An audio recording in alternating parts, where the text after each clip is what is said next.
মাছ আছে, মুরগির মাংস আছে, আমার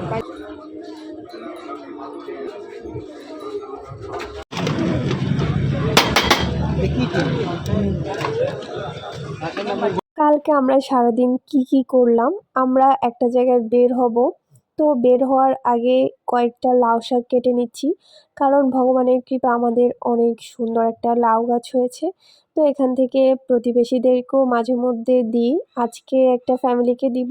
তো ভাবলাম যে এখন বের হওয়ার আগে দিয়ে ওনাকে দিয়ে যাই, কারণ সময় হয় না এগুলা কাটার, বা সময় করে যাওয়াও হয় না। আর আমি বুঝি না কোন সাইড থেকে কাটতে হবে, ও থাকে না, তাই ওর জন্য অপেক্ষা করতে করতে আজকে কয়েকদিন হয়ে গেল। যাই হোক, দিয়ে আসলাম। দিয়ে এসে আমরা সন্ধ্যাবেলায় চলে আসলাম গ্রামের মধ্যে একটা বাড়িতে। এখানে আসার কারণ হচ্ছে আমরা যে শাকসবজি করি ওগুলোর জন্য আমাদের কিছু গোবর সার প্রয়োজন হয়, আর সেটা আমরা এই বাড়ি থেকেই নিই। ওনাদের সাথে আমাদের পরিচয় হচ্ছে প্রায় 1 বছর, 1 বছর যাবতীয় ওনাদের থেকে আমরা গোবর সার নিচ্ছি। আর এই যে এই মাসির সাথে অনেকক্ষণ কথা বললাম। ওখান থেকে আমরা চলে আসলাম মেলাতে, কারণ আমাদের সন্ধ্যার পরে কোনো কাজ থাকে না, আমরা কি করব, এরকম ঘুরঘুর করি চারদিকে। আর মেলাটা একদম আমাদের বাসার কাছে, 1 মাস ব্যাপী হবে মেলা।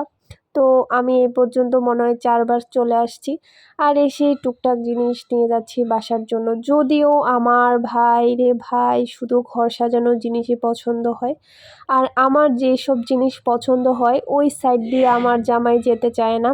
তাকে আমি রীতিমতো টেনে টেনে ওই সাইড দিয়ে যে নিয়ে যাই, সে ওই সাইড দিয়ে পরে যেতে চায়। যাই হোক, আর এগুলো হচ্ছে বাচ্চাদের রাইড, যদিও বড়রাও উঠছে, আমারও উঠতে ইচ্ছে করছিল, কিন্তু আমি আরেকদিন উঠবো, আজকে না। যাই হোক, এখান থেকে ঘুরে টুরে পুরো মেলা চক্কর দিয়ে আমি চলে যাব আমার পছন্দের সাইডে।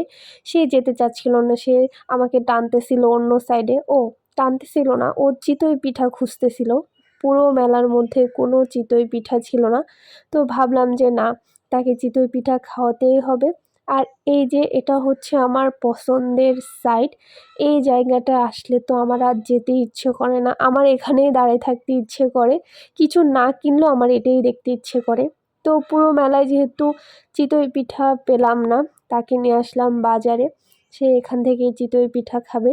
অলরেডি একটা দোকান থেকে খেয়ে আসছে, ওটা নাকি ভালো ছিল না। আর এখানে অনেক রকমের ভর্তা ছিল, তাই সে এখান থেকেও টেস্ট করবে। এখানকার চিতই পিঠাটা বেশি মজা ছিল। আর আমি খাবো শুধুমাত্র বাদাম, কারণ আমার চিতই পিঠা খেতে ইচ্ছে করতেছিল না। কিন্তু সে আমার বাদাম থেকেও ভাগ বসালো। আর মেলা থেকে আমি আজকে কিনেছিলাম একটা বেতের আয়না, সেটাও দেখাবো আপনাদেরকে।